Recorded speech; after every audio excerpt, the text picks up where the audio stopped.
Et on est de retour pour la prochaine game de ce Trésor Day, une game absolument importantissime dans la course au playoff qui opposera les LDLC à l'équipe Solary et la team Dami. Tout à fait, on aura l'occasion d'en reparler dans quelques secondes, quelques minutes. Un match avec beaucoup d'enjeux, banger match, notre premier cast en plus ensemble, donc pour ma part c'est tout bon.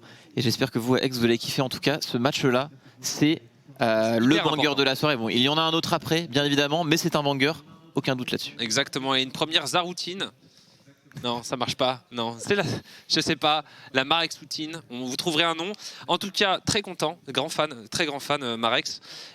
Merci. Et on va pouvoir rentrer donc un petit peu plus dans les enjeux de cette game. Donc, en termes de classement, actuellement, on a donc les LDLC qui ont fait le run back. C'était une équipe qui était en difficulté quasiment toute la saison. Les changements de mi-saison ont payé.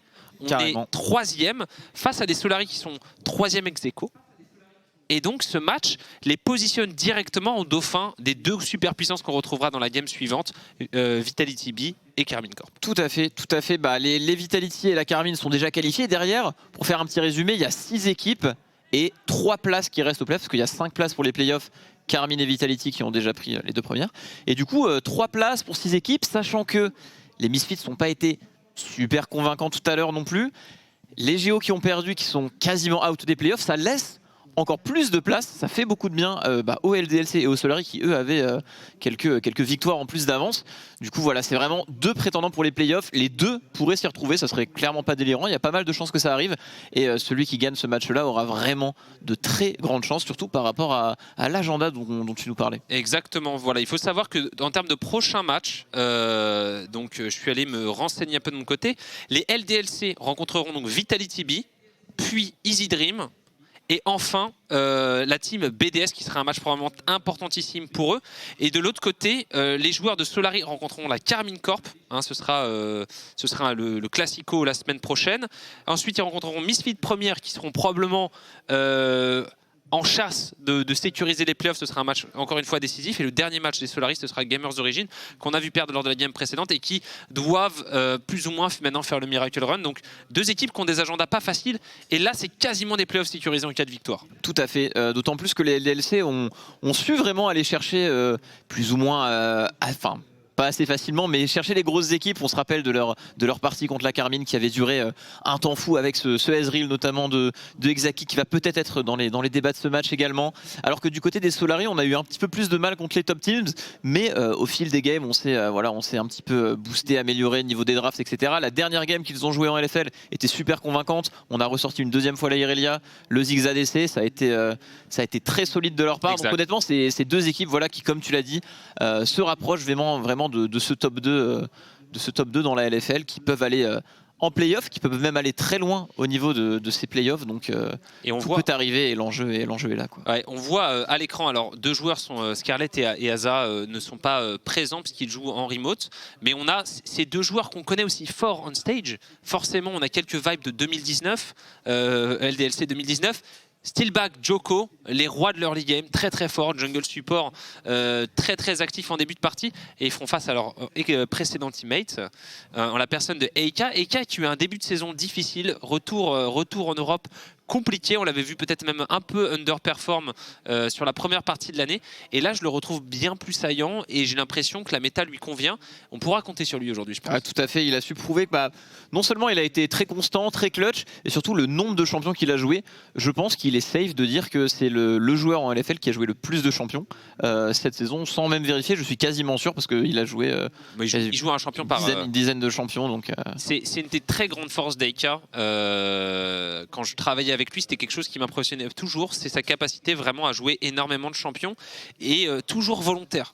En termes dessus, hein, c'est ça qui est... Ouais. Et puis toujours, si jamais l'équipe a besoin de ça, je le ferai. Et c'est quelqu'un qui sait se mettre au service. Et je pense que c'est ça la recette qui a fait la différence pour LDLC dans la 2e partie de ce split. C'est Eika au service d'Exakik. La recette marche enfin. Ils ont trouvé un plan de jeu. Alors, ils n'en ont pas 200. Mais sur ce plan de jeu-là, on sait qu'LDLC-OL, ça marche. Effectivement, c'est très très fort. Surtout couplé à Dan Dan, ça laisse de la place pour du potentiel flex pick. Eika, on sait que par exemple, élément très important en draft, sa Gwen qu'il est capable de jouer mid peut être flex à différents endroits, notamment Donars qu'il avait joué en jungle, ça avait super bien marché pour les LDLC. Dan un petit peu le même profil d'Aika, je trouve qu'il est toujours capable de tout faire pour la team, que ce soit une Queen, un GP, même son Mordekaiser, enfin il peut tout sortir également, il est très constant, c'est des joueurs qui ne vont rarement choke en late game. Voilà, c'est vraiment des équipes qui peuvent aller loin. Il n'y a pas vraiment de défaut notable en fait dans le collectif. Et bah, du coup, quand il n'y a pas de défaut notable et que ça perd bien, qu'on est bien soudé en forme, et bien il n'y a pas vraiment de limite. Non, exactement. Et encore une fois, je pense qu'au Spring, le défaut qu'ils avaient, c'est qu'ils avaient du weak side. Un joueur qui voulait se projeter sur un side, mais la duo lane n'était pas capable de créer ce jeu. Aujourd'hui, on sent que le duo bot lane est performant chez LDLC, et si on a ce plan de jeu top lane, weak side, mid jungle qui vont se projeter sur la bot lane, on a une équipe LDLC qui performe. Face à eux, des Solari qui sont peut-être une équipe... Ils ont un paradoxe un peu dans le style de jeu, puisqu'on sait que Joko Steelback sont très actifs en début de partie, mais on a Asa et Scarlet qui sont plutôt des joueurs à 1 ou 2 items, des joueurs de mid-game, mais ils ont aussi à trouver aussi leur rythme de jeu. Et comme le disait très bien leur coach en interview la semaine dernière, ils ont commencé à expérimenter d'autres types de draft et ils sont capables de jouer aujourd'hui 2, 3, 4 styles de draft qui leur conviennent. Donc c'est une équipe qui devient beaucoup plus dangereuse, je trouve, en fin de saison. Ouais, je suis assez d'accord avec toi. Il y a toujours ce petit exotisme Solari qui paye la plupart du temps. On voit quand ça commence à draft de la Irelia, du Ziggs, ils savent directement bien le jouer. C'est en général l'équipe qui va, voilà, dès qu'ils vont sortir ce petit Vel'Koz, ce petit Kassadin, tu sais que ça va pas totalement fail. Ils avaient tenté une petite compo early game il y a 2 games, ça avait pas du tout bien marché, mais le lendemain, ils étaient retombés sur leur standard et ça avait déroulé. Donc c'est aussi cette force-là du côté de Solari de pouvoir surprendre quand il y a des nouveaux patchs, de nouvelles choses à jouer. En général, ils sont souvent premiers dessus. Tout ce qui était du Xin Lulu, c'est eux qui l'ont le plus utilisé dès le début. Pareil, ils ont draft déjà 2 Irelia mid dans la compétition. C'est énorme par rapport à la moyenne des équipes qui en draft la plupart du temps 0. Donc c'est la très grande force d'un joueur comme Scarlet. Scarlet, c'est un joueur, il faut savoir mettre en avant son champion pool. Il n'a pas le même champion pool que tout le monde, mais sur ses champions, il est particulièrement dangereux. C'est un OTP Vladimir, bon, même si c'est plus vraiment, on peut pas vraiment être OTP Vladimir et joueur pro aujourd'hui. C'est un excellent joueur de Cassiopeia. Il a un bon Vel'Koz. Sa Irelia est très respecté aussi. Il a comme ça, c'est pas trop le joueur Orianna Syndra classique de mid lane. Et d'un point de vue draft, tu sais que ça va servir à rien de le target, un petit peu à l'image d'Eika finalement, parce Exactement. que Scarlet, voilà, il a déjà été capable de sortir du Kassadin en classico. Donc bon, à partir de ce moment-là, tu sais qu'il peut sortir tout et n'importe quoi, quelle que soit la partie. Et on va voir justement, encore une fois dans ce match en jeu, quelles vont être les surprises concoctées par les coachs. Un staff qu'on connaît bien du côté de LDLC, puisque bon, Soaz n'est pas vraiment à présenter, mais c'est vrai que du côté Solari, moi j'ai été vraiment séduit, que ce soit dans les interviews, que ce soit dans la manière de drafter, dans la reprise du projet qui était en train de converger avec Iva. Il y a eu une rupture parce que Iva est reparti du côté de Misfit, et on a comme ça, on a un staff qui est vraiment très intéressant du côté de Solari, et j'ai l'impression que cette équipe, elle va quelque part, et j'aimerais bien l'avoir en playoff, ne serait-ce que pour avoir un classico en BO. Un petit classico BO5, ça serait le banger. Ça dépendra aussi du match d'après. Il est fort possible que le gagnant, gros match de la semaine, on le rappelle, après Vitality B contre la Carmine, le gagnant sera sans doute directement en finale de LFL, logiquement, à part s'il y a vraiment grosse glissade la semaine prochaine, mais il y a peu de chances que ça arrive, 0-3, vu le calibre des équipes. Paraît assez improbable. Et c'est John, le head coach qu'on venait de voir à l'écran. On est bien prêt, j'ai l'impression, de part et d'autre. Forcément, quelques préparatifs supplémentaires par rapport à une journée de LFL classique, c'est normal. Tout à fait. On est on stage. Et les sourires sur les visages, ça a l'air détendu. Là où tu vois les géos, en termes de body language, je les sentais pas dedans. Les visages étaient fermés, les joueurs avaient l'air stressés. Pas trop. Quelques joueurs étaient détendus, à l'image de Ronaldo, à l'image de Karim, mais on sentait que c'était pas homogène. Là où tu vois chez LDLC, j'ai l'impression que par exemple un joueur comme Eka, on stage, c'est la maison, ça se passe bien. Il a l'habitude, il a déjà petit passage en LCS EU à l'époque du côté de Elements de Eika, ouais. C'est ça. C'était Steelback, Joko, habitué aussi de la scène, de ce milieu-là, et des deux côtés finalement, je pense que c'est des équipes qui sont assez à l'aise. Pareil au niveau du coaching staff, des têtes qu'on a déjà eu l'occasion de voir. En tout cas, ça promet d'être un beau match. Je suis très curieux de voir vraiment le début d'un match, la draft, par rapport aux deux équipes. Exactement. Qui peuvent sortir de nombreuses choses. Je suis très curieux de voir ce qui va être joué ici. Pareil, on a aussi de retour de certains champions en jungle comme Lee Sin, Nidalee, etc. qui pourraient faire plaisir à des joueurs comme Djoko ou même comme Donars. Djoko, on pense plutôt au Lee Sin, Donars, on pense plutôt à la Nidalee normalement, mais ce genre de choses, ça pourrait exploser en jungle. Nidalee, Diana n'est pas totalement sortie, on attend le prochain patch pour que je pense que ça passe un peu aux oubliettes. On a encore on a le Volibear, on a le Xin ça c'est plus que méta. La spéciale. Mais on a vu beaucoup de choses se split. On avait vu en LEC Selfmade sortir sa Evelynn. On a le Zac qu'on a vu déjà aujourd'hui qui peut être très dangereux quand il est entre de bonnes mains. Il y a une diversité dans League of Legends sur le patch actuel. Tu vois, c'est le genre de patch où tu aimerais voir des World Championships parce que si tu as envie de jouer vers le top side, tu peux. Tu veux jouer 2v2 mid-jungle, tu peux. Tu veux jouer jungle support, tu peux. Tu veux jouer au niveau de ta bot lane avec un Aphelios, tu veux jouer scaling, tu veux jouer early. Il y en a pour tous les goûts et toutes les couleurs. Et généralement, c'est comme ça qu'on aime voir le jeu. Et on peut prendre par opposition la méta du MSI, où là, on avait le droit à Kai'Sa, c'était Lilia. Dans tous les matchs, Kai'Sa, Lilia, Nautilus, Victor contre Orianna quasiment tout le temps sur la mid-lane. C'était rébarbatif. Là, tu vois, ils peuvent jouer cette Diana et la game d'en face, ça va être Irelia, Irelia Evelynn et ce serait pas tout à fait. Je suis totalement d'accord avec toi. C'est vraiment une volonté de Riot de faire en sorte que tout soit jouable. Et honnêtement, au fur et à mesure de l'année, ils y arrivent plutôt bien, je trouve.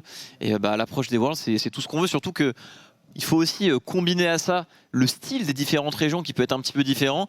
Et là, dans la réflexion, en draft, etc., les possibilités deviennent quasiment infinies. Donc ça laissera forcément place à du spectacle. Et c'est pas étonnant qu'au World, on peut même le dire maintenant, il y aura des Evelynn, des Kled, des trucs comme ça. Dans les autres régions, c'est des choses qui sont jouées.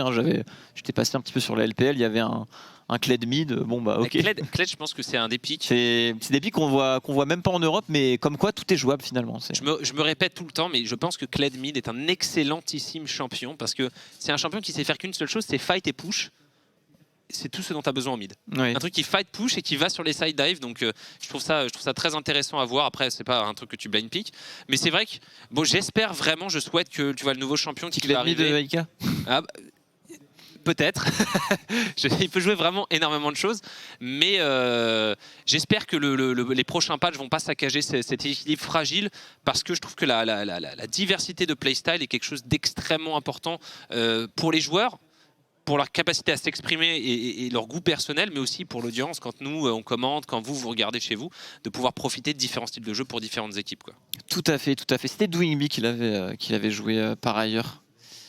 Merci aux petites confirmations du chat. Chat, toujours expert. Il faut quand même le reconnaître. C'est que tu poses une question. Après, c'est sûr qu'il y a plus de 40 000 cerveaux parallélisés sur du League of Legends. Donc forcément, ça dépasse largement les 200 ans de game design collectif. Là, on est sur plusieurs vies.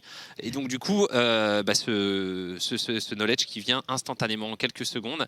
Tandis qu'on voit Paul Boyer, l'homme qui a raccroché le clavier et la souris à l'issue de sa saison 2020 chez Immortals pour venir coacher le projet LDLC, un projet dans lequel il coach un ancien teammate, Eika.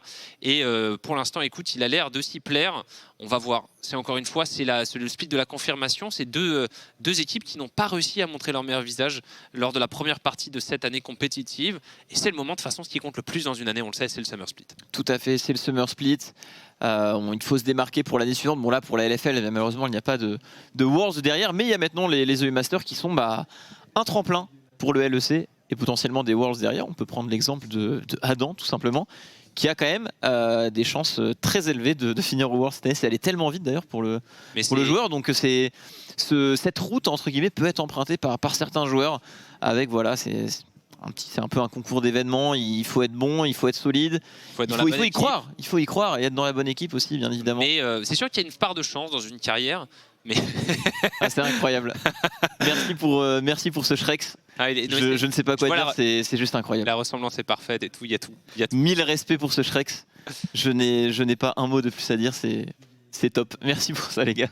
Mais du coup, aujourd'hui, quand tu es joueur pro en LFL et que tu surperfs, il y a vraiment un accès direct quasiment au LEC, puisque on en a déjà l'an dernier, on a eu VTO qui est parti, Jésus qui est parti, cette année on a Adam, et ce sont des joueurs qui individuellement, Jésus il a fait un spring split très intéressant, le Summer Split est plus compliqué, mais son collectif subit des changements. C'est en train de se débloquer. Ouais, on sait jamais. Mais indépendant ouais, de sa volonté. Mais en l'occurrence, il faut le Fat Looney. Mais faut reconnaître que les joueurs de LFL se plaisent en LEC et ça montre que le gap est en train de se réduire entre les ERL, en tout cas entre la LFL et la LEC, et c'est très intéressant de voir ça. Entre la LFL et le LEC, c'est effectivement ça. Il y a des très bons joueurs, hein. Même on pense à par exemple, des équipes qui ont un win rate négatif, mais qui ont des joueurs comme Mersa par exemple. C'est des joueurs qui pourraient à l'instant T être, sans être délirant, LEC level, hein, donc Ouais, bien encadré avec voilà, un en petit tout cas, peu de... UM. Tu vois, Mersa, c'est un joueur que s'il jouait au EU Master, on serait pas étonné. Et puis bien évidemment, les très connus Targamas, Saken et autres membres de la K-Corp qu'on connaît. Tréton qui doit se mettre très bien, assis dans son petit canapé, en train de déguster son repas. Et en plus, il y a une petite, il y avait un petit t-shirt Yumi derrière, donc là, Tréton, il est refait, quoi. Ah là, mais Tréton d'ailleurs, moi j'ai regardé, il a un Smurf, il ne joue que Yumi. Ah ouais? Ouais, il m'a dit, tu vois, hier, enfin avant-hier, on est sorti, il m'a dit, écoute Zab, je veux pas que t'en parles. Ah oui, mais j'ai un Smurf et tout, je joue que Yumi, parce que j'adore le champion et tout, je le trouve super mignon. Mais bon, je sais qu'on risque de me juger et tout, donc alors qu'on rentre dans la draft, du coup, je pourrais pas finir mon histoire. Mais c'est vraiment dommage. Et du coup, le Ziggs qui est ban instantanément du côté d'LDLC. C'est directement ban, effectivement. Assa a fait 2 games de fou furieux sur Ziggs. Il avait été très bon, notamment la dernière game des LDLC, des Solari, pardon. C'était un combo Irelia Ziggs qui avait très bien fonctionné. On ban le Varus également, un ban que j'aurais peut-être plutôt imaginé de l'autre côté, mais de l'autre côté, c'est Aphelios. C'est là le blanc et le Aphelios qui ont été retirés. Là, il vient de rentrer et qui vient de régler ses comptes. Là, le blanc, le Aphelios, des champions qui sont hyper méta. Le blanc, je pense que c'est probablement un des meilleurs mid-blind picks du jeu ATM. Le Aphelios, qui est une vraie condition de scaling et qui est surtout une condition de victoire, c'est peut-être le meilleur champion d'Exakick avec la Kalista. Et derrière, on enlève la Gwen. Pour l'instant, c'est des bans qui sont pas délirants. Tout à fait, mais des bans pas délirants, mais vu qu'il y en a beaucoup maintenant, ça laisse de la place à des Xin Open, des Thresh Open, des pics qui vont sans doute être récupérés dans les premières rotations. Ouais. Il y a aussi le Jace. Pour moi, le Jace, c'est vraiment l'un des, il est ban, l'un des quelques jokers sur League of Legends. Quand tu es capable de le flex, tu peux faire trop de choses, je trouve, avec le pic dès la draft. Alors, et il est banni. Thresh récupéré, mais Thresh sans Aphelios. Donc ça peut être Thresh Jinx. Kalista Thresh. Ça peut être Kalista Thresh. Kalista Thresh qui serait le choix des rois, je pense, pour Exakick et Dust. En face, on répond, très simple, Viego, Xin Zhao, on prend du dégât AD, il va falloir un AP, c'est parfait, c'est le champion pool de Scarlet. Des rotations logiques, on s'attendait à peu près à ça, des deux côtés, avec ces champions qui sont restés open par rapport à ces bans. Et c'est là maintenant que les plans de chacune des équipes vont commencer à être dévoilés. Là, on va sortir de l'ouverture standard au niveau de la draft. Ah, il reste tout de même le Lee Sin. Ouais, mais là vraiment, je serais très étonné. Après, on sait jamais, mais c'est vrai que bon, Kalista Thresh quoi. Kalista Thresh. C'est over de la luxe, du Shen, on attend. Eika, hop, le trublion qui troll un peu. Eika qui a un pic fort contre les mêlées, parce que on se dirige vers une compo comme ça pour les Solari. Oui, ce sera la Kalista. Très standard pour les LDLC. Le combo de ces 3 champions, Thresh, Lee Sin, Kalista, c'est vraiment du à l'ancienne, la recette qui fonctionne. Ce sera un Jhin pour Assa, champion qui l'affectionne plutôt pas mal, qui va être pick sans hésitation face à Kalista Thresh. On lui fait confiance, mais attention, avoir la main sur Kalista Thresh et avoir ensuite à disposition 2 bans support potentiels pour le DLDLC, ça peut faire très mal dans le 2v2. Bah surtout qu'il n'y a pas réellement de champion counter de Thresh. Bon, si on a Blitzcrank, mais dans un monde parfait où tout le monde sait jouer Blitzcrank et on veut jouer autour du Blitzcrank. Mais bon, quand tu bannes Nautilus, que tu bannes le Braum, Leona c'est pas terrible contre Thresh, Rakan c'est pas non plus foufou. Il n'y a pas trop de champions comme ça qui peuvent, à moins que tu veuilles jouer un enchanteur, mais c'est généralement t'as pas envie de jouer un enchanteur. Contre l'ulti Kalista, tu te fais directement finir, donc c'est ça qui est fort dans ce combo finalement, c'est qu'il y a pas mal de marge de manœuvre.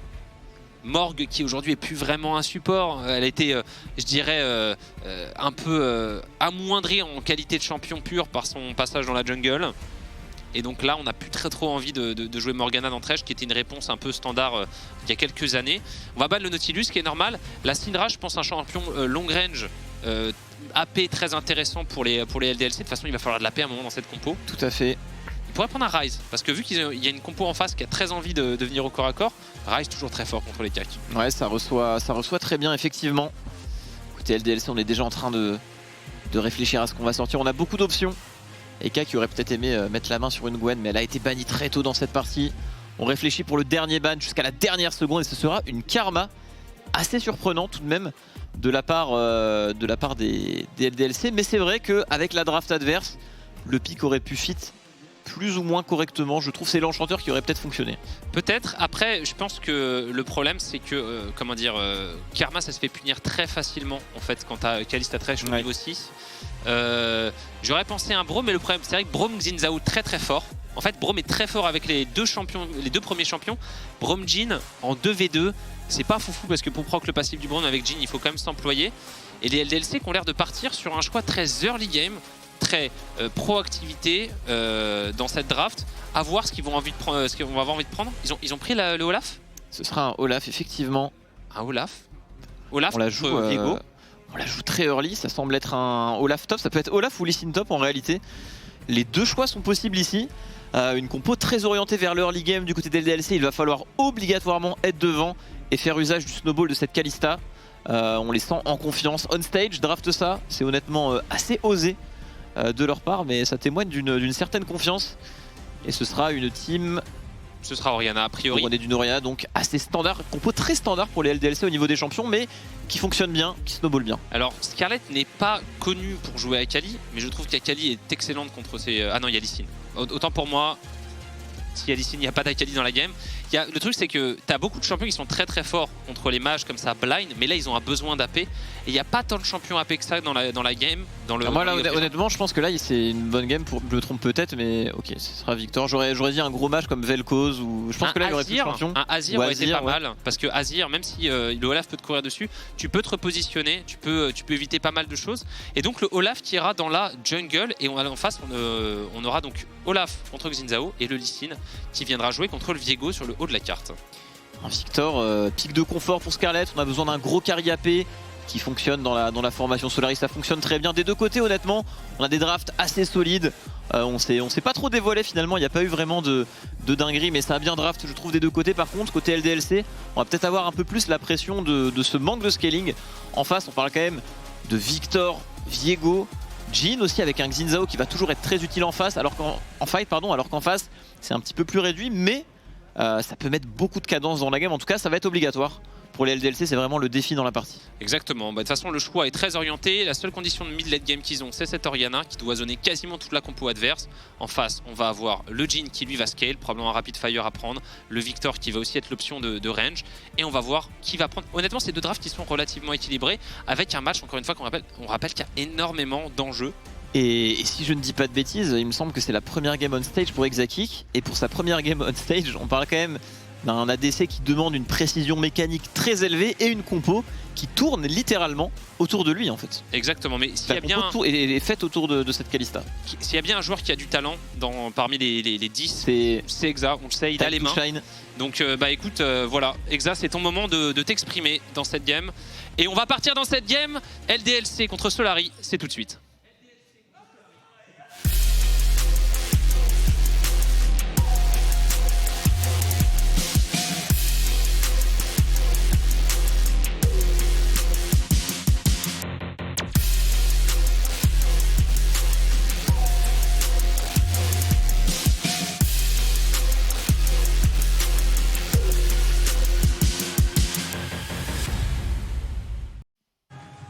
Et on est parti, petite pause avant ce grand affrontement les amis. LDLC contre Solari, un match d'une très grande importance pour les deux équipes. Ces deux équipes ont déjà pas mal d'avance pour les playoffs. On est en 8-6 des deux côtés, même si on perd cette game, c'est pas dramatique. Si on la gagne, on valide quasiment, surtout par rapport aux agendas qui sont corrects. Chaque équipe a genre... En fait, j'ai l'impression que les deux équipes ont un match facile, un match moyen et un match difficile. Ouais. Avec un qui affronte K-Corp, l'autre qui affronte Vidby. Donc ça va pas forcément être évident de gagner toutes les games après, mais ce qui est sûr c'est qu'à partir de 9 victoires, surtout voyant que ceux qui étaient un peu retardataires comme les Géos n'ont pas gagné, normalement c'est quasiment un ticket pour les playoffs en effet. Tout à fait. À voir aussi s'il y aura Game Ward, s'ils feront leur grand comeback, ce sera la dernière game de la journée. En tout cas la partie pour le top 1 ce sera après celle-là le Vitality Carmine. En tout cas, on a vraiment des bangers qui s'enchaînent, ça fait plaisir. Et cette game, j'aurais pas imaginé des drafts, si je puis dire, assez standards des deux côtés. Enfin, pas forcément standards, mais des choses qu'on a beaucoup vues. Et là, voilà, on a voulu se mettre dans de bonnes conditions. Des deux côtés, on est on stage, hein, ça fait très longtemps pour les joueurs. C'est un match très important, donc au final, c'est peut-être logique qu'on retombe sur des choses assez standards. Des pics de confort. Des pics de confort. On va jouer ce qu'on sait faire. Et généralement, sur League of Legends, c'est mieux que d'essayer de jouer exactement ce qui est fort sur ce patch. Parce que le jeu évolue plus vite que les joueurs, généralement. Et on a donc un start au niveau du haut de la carte de part et d'autre. Djoko et Donards qui vont commencer donc l'un à son red, l'autre à son blue, et on va aller vers le bas de la carte qui est le point important de cette map. Tout à fait, pour que ça snowball, pour que ça fonctionne. Côté LDLC, cette Kalista doit impérativement être devant et bien dans sa game. Pour les Solaris, c'est un petit peu différent, mais on doit quand même jouer par rapport à ça, par rapport au fait que cette Kalista ne doit pas se retrouver trop devant. Donc, comme tu l'as dit, ça converge vers la botlane. Ouais, de toute façon, il va falloir empêcher le snowball de la Kalista du côté des Solaris et activer celui de cette dernière. Du côté des LDLC, forcément full clear à suivre pour Donards. Hein, c'est une des grandes propriétés de Olaf, c'est qu'il peut solo start et full clear. Et sur la mid lane, on devrait avoir un match-up très even entre deux joueurs qui sont partis potion de corruption cookie. On le connaît. Et Djoko qui nous fait un petit peu mentir ici, qui va se diriger sans doute vers l'autre côté de la carte. On appelle ça un reverse full clear. Ouais, le zigzag. Opté ici par Djoko. Le zigzag où tu vas faire ton raid et tu remontes. Et très bonne pression pour l'instant de DOS et Exakik qui connaissent leurs conditions de laning. Thresh, Kalista niveau 1, il n'y a vraiment pas de problème dans la prise de contrôle. Et on va pouvoir full clear du côté d'Unards plus rapidement que son adversaire. Attention quand même au top side. Hein. Parce que je trouve ça très intéressant et je ne sais pas si je l'ai déjà vu sur un ADC. C'est l'Ultimate Hunter sur Exakik, la rune qui permet de réduire le CD d'Ultimate. Du coup, on est clairement là pour mettre du rythme avec cette Kalista. En tout cas, il y a vraiment une bonne entente entre les deux joueurs. Je serais pas étonné qu'il le joue pixel perfect, ce petit Kalista Thresh. Ouais, ils sont. Écoute, je pense que c'est un changement qui a été pour le meilleur du côté de LDLC. En tout cas, Exakik qui a trouvé un second visage dans ce Summer Split. On va échanger les crabes. On a fait exactement le même clear, c'est-à-dire qu'on sécurise les crabes avant de sécuriser les krugs. Donc on délaye un petit peu le respawn de Skank qui rapporte beaucoup de gold et beaucoup d'XP, mais ça n'a d'incidence que si l'un le fait et l'autre ne le fait pas. Donc les deux jongleurs qui sont exactement sur le même pacing. Tout à fait. Est-ce qu'on va réussir à tirer profit finalement de ce Lee Sin top qui a tendance à scale un peu moins que le Viego, mais bon, un bon kick en mid-late game, un bon fight de Lee Sin, ça peut faire un gros travail. Ce qui est pas mal pour les LDLC aussi, c'est qu'ils vont avoir une compo avec énormément de shield entre le Thresh, le Lee Sin, la Kalista qui va peut-être faire un shield bow, la Orianna qui a aussi ses shields, et peut-être qu'en face il n'y aura pas la place pour faire la Fang. Ouais. Ça pourrait être intéressant, on en parlera plus tard niveau itemisation, parce que ça va beaucoup tourner autour de cette Kalista. Il faudra absolument qu'elle survive dans les teamfights pour tout simplement les clean-up. Et pour l'instant, on a un laning vraiment très propre de part et d'autre. Et Jace qui va devoir probablement trade un peu de ses PV pour prendre le canon. Mais voilà, égalité au niveau du farm, un match-up très facile à jouer à très haut niveau. C'est basé essentiellement sur la régène, le farm et la gestion du mana. Même si petit avantage là quand même du côté de Scarlet qui ouais, je pense a mis un bon poke sur son adversaire. On revient avec exactement le nombre de gold qu'on veut du côté de Eika. Et pendant ce temps au niveau du top side ça trade entre Dandan et Elif. Ça trade fort, le niveau d'avance sur Dandan n'est pas suffisant, il se fait calmer par la lame du roi déchu de Elif. Et au niveau de la botlane on a Djoko qui a attendu très longtemps en lane gank ici. Au bon sidestep de Exakik. Il faut pas marcher contrairement à la wave et se faire taper. Je suis un petit peu étonné quand même de ce match-up Lee Sin contre Viego, Marex, parce que ils avaient le choix de s'adapter et pour l'instant je ne vois pas Dandan vraiment prendre le meilleur sur son adversaire. On voit il a perdu le trade et il n'a pas vraiment le contrôle de la lane dans un match-up qu'il a choisi le top laner des LDLC. Clairement dans un match de cette importance, sachant qu'on avait besoin quand même peut-être d'un peu plus de scaling côté LDLC, j'aurais plutôt pensé à un super speak scaling de Dandan, le GP ou quelque chose comme ça. Je m'attendais pas forcément à ce Lee Sin top. Et du coup Donards qui va commencer à faire le dragon. Il est vu, on a vu la ward, hein. On a vu la ward, mais Donards qui s'arrête pas. L'arrivée de Djoko, ça peut être dangereux ça. Avec la lanterne. On a la lanterne obligée de donner ce dragon. Attends. C'est terrible, est-ce qu'il va le tenter? Il a un flash derrière, c'est vrai. Ça vaut le coup de tenter, c'est très important. par rapport au scaling de la game. On le tente du côté de Donars, on y va directement. C'est récupéré par Djoko qui n'a pas de choc. Et le Olaf qui va tomber ici, First Blood sur le Xin-Zhao. C'était vraiment osé de la part de Donars, il fallait le tenter mais en face, on a très bien réagi. Et c'est honnêtement, par rapport au draft, assez catastrophique. Ouais, forcément, on prend ce Olaf, on essaie de jouer l'early game. Après, les LDLC qui ne respectent absolument pas le jeu, parce que le rythme du jeu, d'un point de vue macro, commencer sur une ward à faire le dragon, sur un timing de recall en se disant je vais réussir à le faire, c'était un petit peu ambitieux. Et du coup, je suis pas très étonné que ça se finisse comme ça pour les LDLC. Alors que, par exemple, il aurait pu s'armer de son support, venir contester la vision, donner de l'espace à la Kalista pour crash la wave et se servir de cette prio pour prendre le dragon. Ils ont voulu faire ça peut-être un peu rapidement, les LDLC. Tout à fait, ils ont peut-être estimé que le Xin était déjà topside, mais ce n'était pas le cas. Et en plus, on a quand même Leona dans des escarmouches en early, ça a quelques arguments. C'est dommage pour les LDLC. Pas vraiment ce kill qui est tant dommage que ça. C'est plus au niveau du dragon hein, finalement, parce qu'on doit accentuer son scaling côté LDLC. On avait besoin de mettre rapidement la main sur ces drakes. Et là, c'est clairement l'inverse, l'effet inverse qui s'est produit. Du coup, on verra. On verra comment ça se passe. En tout cas, ça tient très bien pour les Solari. Ils sont tout simplement devant en early avec une compo qui scale et c'est leur domaine. Exactement, mais là il va falloir jouer un peu plus agressif au niveau du bas de la carte. J'ai bien aimé le mouvement des LDLC qui ont vu que les joueurs Solari étaient en train de slow push la bot wave et donc la Kalista de Exaki qui est venue seconder DOS pour reprendre la vision. On le voit, les deux pinks en dessous de la Orianna pour contrôler le bas de la carte et pouvoir peut-être se projeter vers ce Kalista Thresh qui encore une fois fait partie des conditions de victoire des LDLC. Par contre, on a le héros de la fight qui va pas tarder à spawn. On va crash la wave au niveau du bot side pour les LDLC, mais du côté de Solari, on a préféré sacrifier complètement la pression bot side et on va essayer de back immédiatement. Tout à fait, il a directement été envoyé, il est là, cover de cette mid lane, cover du héros de la faille. On veut juste tenir pour les Solari. Si on arrive à faire perdre un maximum de temps aux ennemis, à les empêcher, comme tu l'as dit, de récupérer par exemple le héros de la faille, ça peut être une très bonne opération. Ils n'ont pas besoin de faire de kill ou créer du jeu, ils ont juste à désamorcer ce que font les ennemis et ce sera déjà amplement suffisant, comme ils l'ont par exemple si bien réalisé au niveau de ce Drake. Et là ils sont vraiment dans une position forte, ils n'ont pas tant d'avance que ça les Solari, mais par rapport à leur draft ils sont vraiment dans une position très forte. Ils ont juste à attendre les ennemis en leur disant allez-y, faites du jeu, créez du jeu. Moi j'ai un Victor qui reçoit parfaitement, j'ai un scaling de fou. Ouais, non, mais vous voulez et on répond. Mais là, regardez, les LDLC c'est bien ce qu'ils font, ils utilisent la wave, ils tapent la tour, essaient de prendre le contrôle du bas de la carte, toujours avec ces deux pinks. Par contre, de l'autre côté, forcément, on a déserté le bas de la carte pour les LDLC puisqu'on veut jouer bot side. La réponse de Solari plutôt naturelle, on va jouer autour du Viego qui lui push Dandan depuis le début de la partie. Et donc on vient récupérer ce héros de la faille quasiment gratuitement pour Djoko. Attention parce que au jeu de qui va le plus vite en early game, généralement c'est celui qui a le héros de la faille. Tout à fait. On arrive à avoir la priorité pour les Solari. Ce match-up top, encore une fois, hein, on a un Viego qui scale, mais qui aussi réussit à tirer des avantages dès l'early game. Et là, ce héros de la faille, on l'imaginait clairement pas pour la compo Solari, mais il est là, dans la poche de Djoko.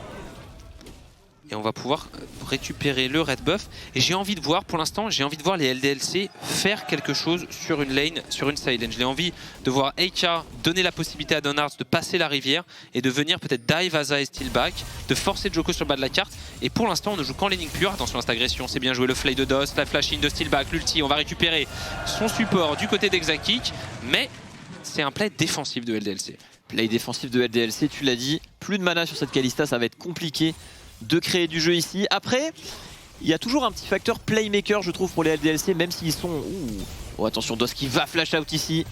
Mieux vaut accepter son erreur et directement flash out que rester face à l'ennemi et mourir. C'est bien joué de sa part d'avoir vite réagi, de s'être dit ok, j'ai fait une erreur, je flash out instant. Ouais, compenser, c'est jamais bon dans League of Legends. Tout à fait. Et du coup ouais, en teamfight, il y a toujours ce facteur Olaf qui va courir du tout droit avec la shockwave et si ce facteur-là arrive à supprimer à chaque fois, je passe Scarlet ou Asa en entrée de fight, ça peut leur permettre finalement de jouer les fights assez longtemps dans la partie. Mais bon, on parle quand même de Olaf et Lee Sin, niveau scaling, ça ne matchera jamais ce qu'il y a en face. Ouais, et puis surtout, il y a un phase rush, c'est-à-dire que Scarlet proc son phase rush, il n'est pas censé mourir, il est censé kite son adversaire.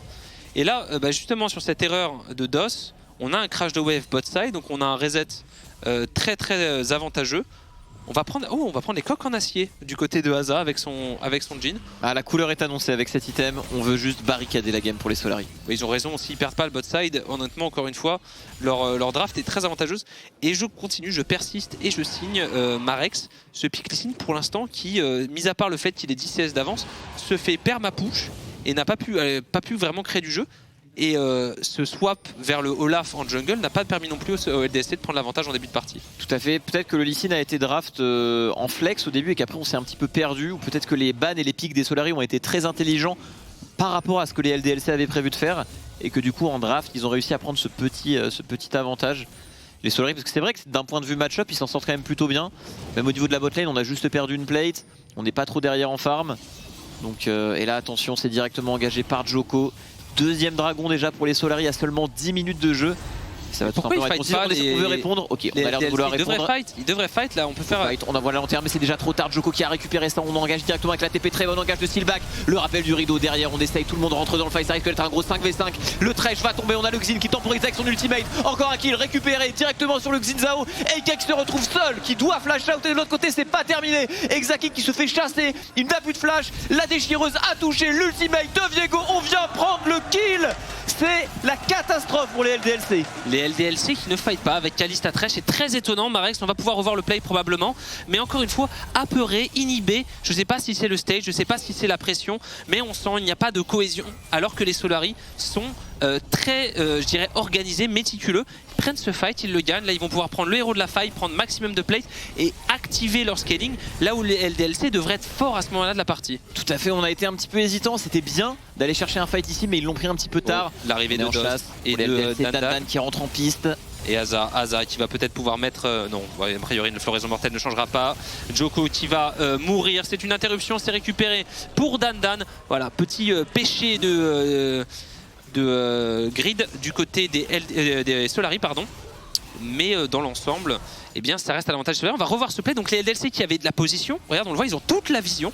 Ils ont concédé l'intégralité de la position pour utiliser la lanterne de Thresh, forcer Exaki au contact de la compo mêlée adverse. Eika met une shockwave vraiment pixel, il n'y a pas de problème là-dessus. Steelback tombe, mais derrière l'arrivée en plus de Elif et Exaki qui est condamné à tomber, et du coup ils perdent le dragon, ils perdent le fight, ils perdent le contrôle de la bot wave, ils perdent la bot turret. Tout à fait, il y a eu de l'hésitation dans ces calls, on a senti la TP du Sin qui arrivait un petit peu tard, avec un bon kick ça aurait pu faire la différence. C'était un problème de com, ça s'est vraiment ressorti dans le play par rapport à ce qu'ils ont montré les dernières semaines. Honnêtement là c'était juste, je pense, un problème de com.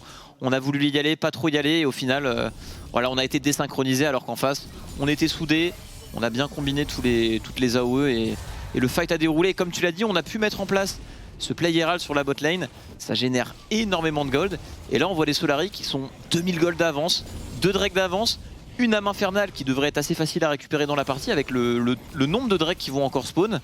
Donc honnêtement, tous les voyants sont au vert. Pour les LDLC, il va falloir faire un gros teamfight, une grosse shockwave, trouver le moyen de combiner ses AOE avec le Lee Sin, la Orianna, pour que Kalista clean up derrière. En tout cas, il va vraiment falloir qu'il y ait un déclic dans la partie assez rapidement. Ou le trade peut-être en Elif et Dan. Je pense que c'est pour Elif, ouais. Je vois pas Dan gagner ses trades, il en gagne pas depuis le début de la game. Bon, les tabis font la différence. Ouais. Attention, même en 1v2 ça peut être délicat. On réengage du côté d'Elif. On y va directement pour le kick, c'est très agressif. On se repositionne pour Elif. La lanterne, on recule directement. L'armée des Solari arrive ici. L'arrivée de Djoko peut-être sur Dornard. Très bien joué le hook de Dos sur Djoko qui risque de tomber. C'est bien joué du côté des LDLC. L'arrivée de Scarlet qui va essayer de pousser avec son ulti, mais ça ne suffira pas à faire tomber les joueurs de LDLC. On arrive sur un play offensif, puis défensif, puis offensif, à faire quelque chose. La téléportation qui est partie. On y retourne du côté des LDLC, c'est Exaki cette fois-ci et Dos qui vont aller se jeter sur Steelback qui est esselé, mais sa team est en train de revenir sur lui. L'arrivée de Asa pour aller faire beaucoup de dégâts, et Eika maintenant qui va pouvoir rejoindre la shockwave parfaite du mid-laner des LDLC.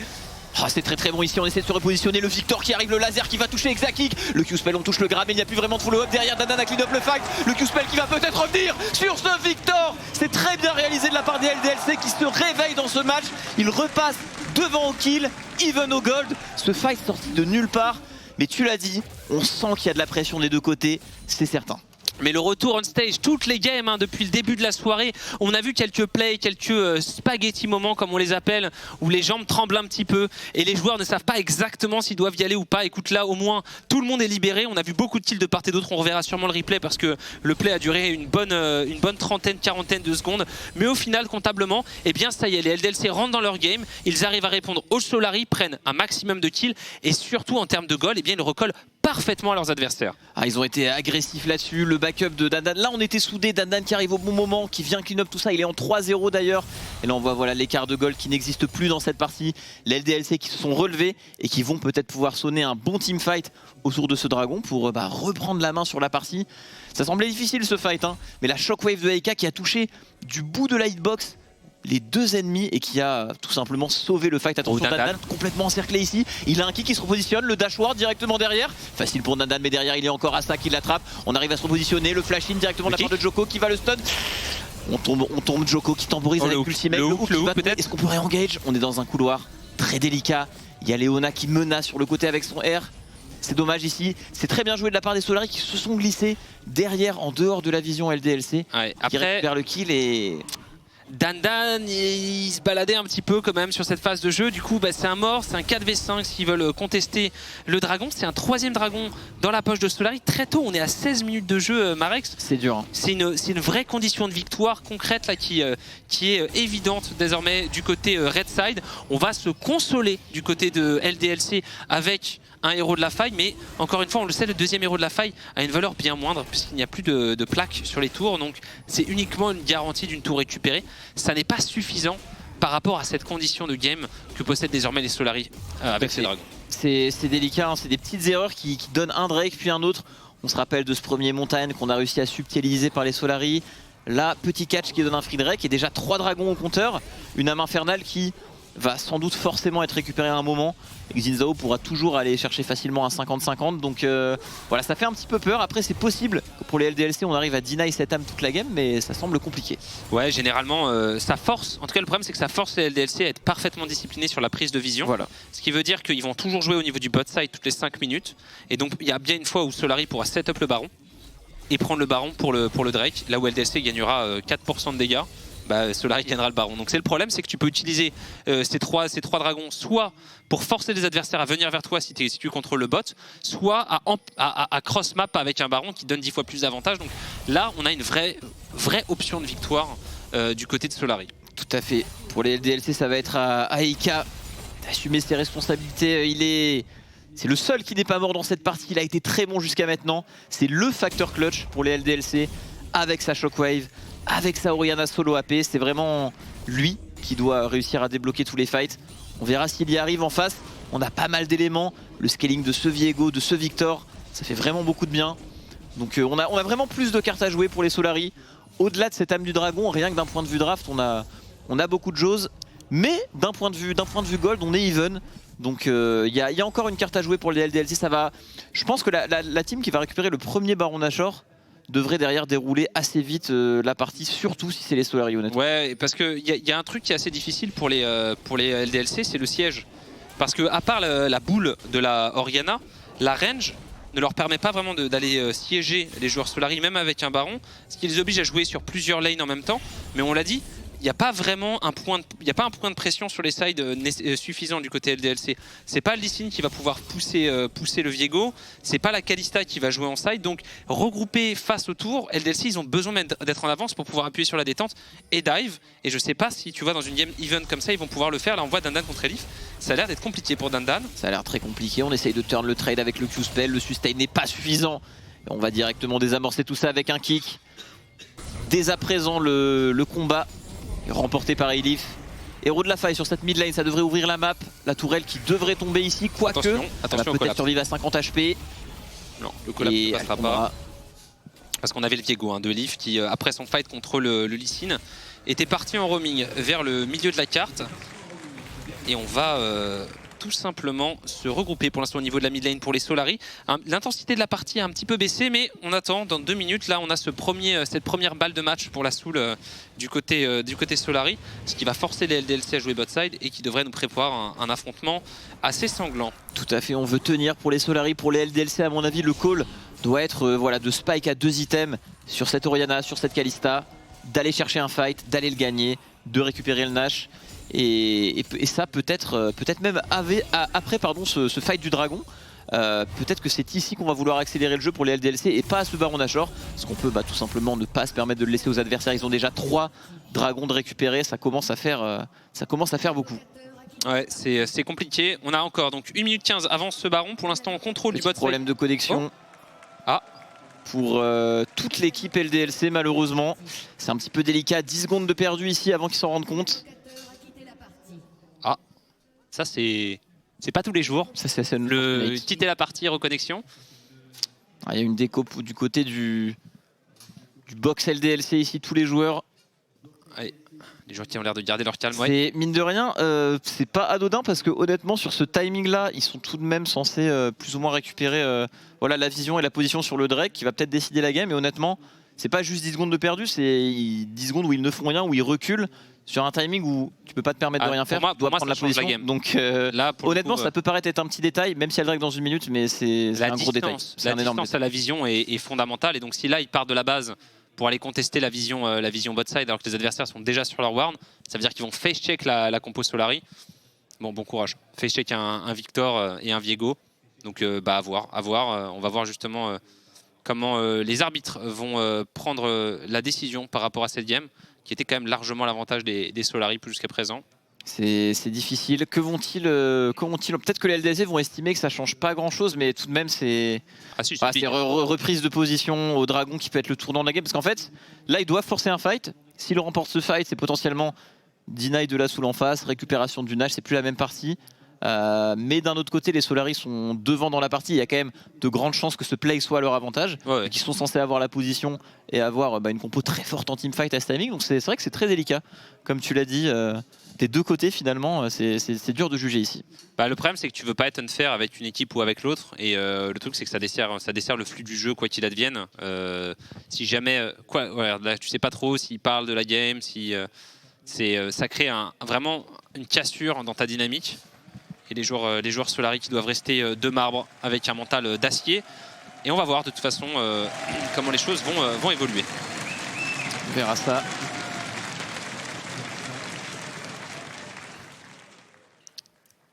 Ouais, les joueurs Solari qui restent très concentrés. En tout cas, ça a bien payé jusqu'à maintenant. Ils ont joué leur style. Comme tu l'as dit, leur champion de confort, une draft. Moi, je pense que dans un match aussi important comme ça, avec surtout le retour du on-stage, c'est bien de jouer vraiment, d'avoir ces marques en fait dans la game. Et là, ils les ont totalement, les Solari. Le Victor Jean, un petit Viego au top, en jungle. Enfin, c'est le Moi, je trouve jungle. C'est très bien comme draft. Après, le contre-exemple, c'est Géo qui s'est incliné avec une draft de confort. Très bon contre-exemple pour le coup. Je dirais le plus important, c'est d'être confortable sur la draft que tu joues, quel que soit l'archétype. Je pense que les LDLC, ils ont une draft LDLC, c'est-à-dire on joue. Ce que je trouve dommage, c'est que encore une fois, on n'a pas vu Eika se projeter en fait vers le bas de la carte. On n'a jamais eu en fait ce Donhart Eika qui vient essayer d'activer Exaki. Je pense que ce Drake a vraiment... Il a cassé complètement la dynamique. Cassé le plan de jeu et la dynamique côté LDLC. C'était difficile parce que derrière le Olaf était obligé d'aller ici. En fait, ils ont récupéré la main sur les plays sur la map, les Solari, et pareil, ils ont été très bons à utiliser cette priorité top et mid au bon timing pour récupérer le héros de la faille qui normalement aurait dû être récupéré par les LDLC pour mettre du rythme. Et à partir de ce moment-là, il y a quand même eu un bon fight de LDLC parce qu'ils auraient pu être enterrés bien plus vite dans cette game. Là, ils sont tout de même devant en gold. Ce team fight où on a réussi à tuer Joko, re-engage avec Ulti Kalista, la superbe Shockwave d'Eika, ça a un petit peu sauvé les meubles et ça fait que les LDLC sont encore dans la partie. Ouais, ils sont encore dans la partie. Par contre, c'est vrai qu'il y a eu deux mécompréhensions assez majeures. Le premier Drake et puis le deuxième ou le troisième Drake où on se dit ils vont fight, ils ont Kalista Thresh, ils sont en position. C'est le moment où ils sont beaucoup plus forts que leurs adversaires en termes de champion. Ils reculent, ils réessayent d'engage et derrière ils se font largement punir. Ça, c'est vrai que ça a coûté extrêmement cher du côté des LDLC. C'est difficile pour les joueurs. Petit moment de pause. Ouais, mais surtout, il y a un moment... là, c'est dur pour tout le monde, même pour l'admin qui doit décider de l'issue de la situation. Tout à fait. Et on vous tiendra au courant dès qu'on aura plus d'informations. Pour l'instant, la seule info qu'on peut supposer être la bonne, c'est Carnage qui s'est pris un câble Ethernet en allant chercher ouais, exactement. un soda dans le frigo de la régie, mais On vous confirmera ça dans peu de temps, dès qu'on aura les informations officielles quant à ce petit incident. Pardon. Ah là là. Ouais, donc là, les joueurs sont en train de parler probablement avec les arbitres. Et on va avoir probablement le fin mot de l'histoire. Les joueurs de Solari, là, c'est très délicat, on ne peut pas vraiment se prononcer, mais on a un petit peu donné notre avis. Dans tous les cas, c'est très dur de prendre une Choco qui est toujours décision en train de ici. Ouais. C'est un petit peu dommage en fait que ça ait pas pu être cut instant. Et le problème, c'est qu'en général, quand il y a un problème dans l'une des équipes, c'est tu poses. C'est un de tes teammates qui va mettre la pause. Sauf que là, les 5 ont des quand même temps. Donc tu dois. En fait, c'est ceux qui sont sur les. Donc, c'est l'autre équipe qui doit mettre la pause, sauf que les autres équipes, ils ne voient pas que les ennemis sont déco en face, et ils sont complètement concentrés dans leur partie. Donc, tu peux pas les déranger, frérot. Du coup, c'est la faute de personne finalement. C'est juste un petit peu unfortunate comme situation, mais en tout cas, les joueurs ont rien pu faire par rapport à la situation, quoi. Non, bah non, écoute, je crois qu'en 10 ans, c'est la première fois que je jouais une équipe entière déco, quoi. C'était arrivé un moment. C'était arrivé en LFL. Je crois il y a une année. Je crois que c'était pendant un BO5 Misfits K-Corp. Tous les Misfits avaient déco. Et la pause avait mis super longtemps à venir parce que l'équipe n'avait pas l'info. Il y avait vraiment eu beaucoup de temps et il y avait eu un petit peu ce scénario-là. Mais bon, je ne sais pas si c'était un timing aussi crucial. Voilà, ça a l'air de beaucoup discuter parce que je pense que le problème, c'est dans les deux cas, c'est pénalisant. C'est-à-dire que si jamais tu refais la game, c'est Solari qui est largement pénalisé parce qu'ils avaient le lead. Si jamais tu refais pas la game et que tu peux pas chrono break, parce que je suis pas sûr qu'ils puissent envoyer la game à Los Angeles pour avoir le chrono break, parce que seul Los Angeles détient le sacro-saint pouvoir ultime. Le pouvoir ultime du chrono break. Du coup, la question c'est est-ce qu'ils ont la possibilité d'arbitrer cette situation-là sans créer une défaveur vis-à-vis d'une équipe ou d'une autre? Il n'y a rien de moins sûr. Donc à voir. C'est très délicat. Si c'était arrivé à un autre moment, ça aurait été un petit peu différent en early, etc. Mais là, c'est vraiment c'est juste avant le tournant théorique de la game, du point de vue de comment les équipes doivent jouer le move. Donc, comme tu as dit, point de rupture. On va voir. De toute façon, on attend des informations. Les joueurs qui, eux aussi, attendent une réponse, savoir ce qu'ils doivent faire. On vous tiendra au courant à la seconde où nous aurons l'info finale, les amis. En tout cas, ça chill du côté de Aika. Ouais. En fait, il est en train d'apprendre un nouveau champion là. Là, il a lu les spells de Akshan et là, il est en train de train. Voilà. Il fait 1000 solo queues dans sa tête. Exactement. C'est ça la grande force d'Aika, c'est qu'il peut jouer des games sans les jouer. Et DOS, très jeune joueur aussi, très confiant. Honnêtement, par rapport à son âge et à son expérience compétitive, il a une confiance dans les games. J'ai des petites bribes de souvenirs de games d'LDLC où on est à 40 minutes. Il est à 50 HP, il sait qu'il est mort dans le fight, il arrête de bouger, il met une émote. Enfin, tu sens qu'il est vraiment à l'aise de chez à l'aise dans ses games, un petit peu comme en solo queue. Et il a l'air en confiance en plus. Là, tu vois, quand il rate son hook et qu'il flash instant, il est bien conscient de du jeu. Chaque seconde, il réfléchit, il s'endort pas. Il est vachement sharp, ouais. Voilà, c'est ça. Et c'est pas parce qu'il est on stage qu'il se dit non, je vais essayer de le grid, parce que derrière il se dit bon, je prends la meilleure décision maintenant et on verra ce que je peux faire après. Et donc il est lucide. Voilà, exactement. Bon, c'est de bons changements pour les LDLC cette année, honnêtement. Et les joueurs qui s'interrogent, tout comme le reste du monde. Tout à fait. Et c'est en train de... Ouais. Un petit peu de... Après, c'est arrivé à ce moment-là, c'est très délicat pour les joueurs. Mais mine de rien, en tant que spectateur, c'est pas arrivé en plein Baron Nashor, en plein teamfight. C'est sûr. C'est en plein dive, mais bon, c'est toujours... c'est jamais une situation agréable, bien évidemment. J'essaye de trouver du positif dans cette histoire, mais... C'est vrai que ça aurait pu être pire. Ça peut toujours être pire. Oui, effectivement. Le secret de Eika, le fenêtré. C'est vrai qu'il y a quelques joueurs qui jouent comme ça. Ouais, beaucoup de joueurs coréens jouent comme ça, parce que je crois que c'est un setup dans les PC Bank par défaut. Du coup, ils prennent l'habitude. Là, les joueurs qui discutent. On discute, on débat. En plus, il y a aussi de l'avance théorique à prendre en compte. Enfin, d'un point de vue gold, les LDC sont devant, mais d'un point de vue théorie et draft, en général, en théorie, ils sont un petit peu derrière, sauf que comme on l'a dit. Donc pour ceux qui viendraient d'arriver, donc il y a eu un petit peu de retard sur cette partie, et dans cette partie-là, c'est une partie assez serrée. Il y a eu une déconnexion des 5 membres des LDLC. Du coup, la pause a mis du temps à venir, parce que les autres joueurs en face ne pouvaient pas vraiment savoir et pas vraiment mettre la pause. Donc C'est juste une situation très unfortunate. Et du coup, ils sont restés déco 5-7 secondes, les LDLC, avec leur champion qui se redirige vers la base. Ouais, le temps de revenir, comportement par défaut, ça double un petit peu l'effet de cette pause, si je puis dire.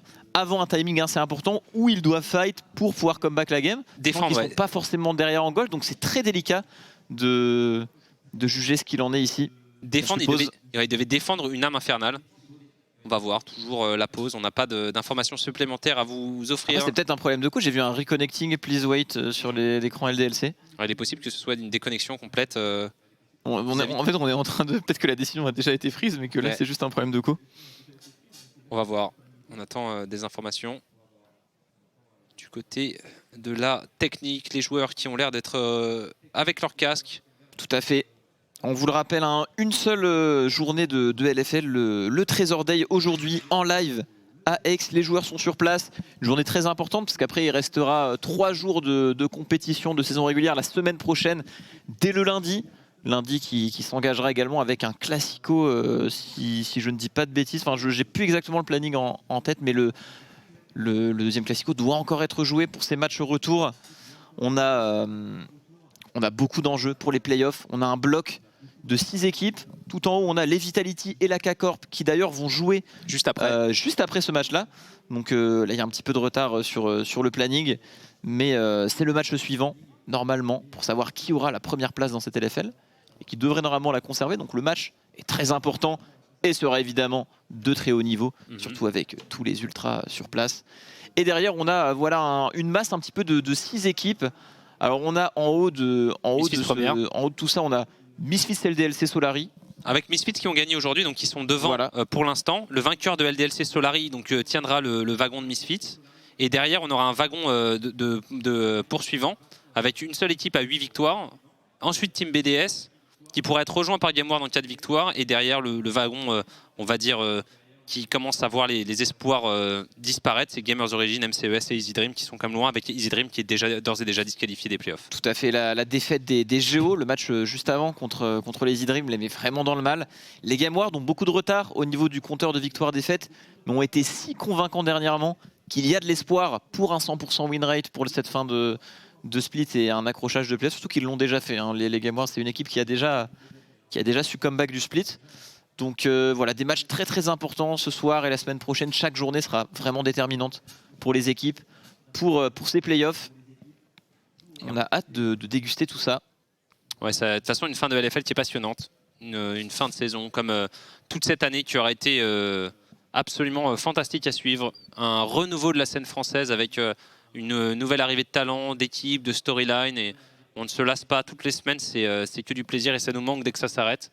Tout à fait, ça fait vraiment du bien. En plus, à chaque nouveau split, il y a des nouveautés, des nouveaux joueurs. Et c'est un petit peu un cercle vertueux aussi pour la LFL. C'est vu que c'est la meilleure ligue, qu'elle a la réputation de la meilleure ligue, les meilleurs joueurs veulent y aller. Et ainsi de suite, la ligue ne fait que se bonifier d'un point de vue niveau de jeu et garde un petit peu ce gage de qualité de niveau de jeu. Hors LEC, c'est quand même incroyable d'avoir une compétition de ce niveau-là. Le niveau moyen est vraiment stacked. C'est un truc qu'on entend souvent, mais c'est la réalité. Ouais, c'est vraiment très fort. Là, on voit des équipes de milieu de tableau, mais quand on voit les 10 joueurs, c'est vraiment du gros joueur de League of Legends, quoi. Ouais, c'est du top niveau quand même. On a qui ont joué en LEC, et encore, c'est le milieu de tableau. Après, qui pourrait se hisser quand même tout en haut. Attention quand même à ces équipes. Solari et LDLC, c'est bien positionné dans le ladder.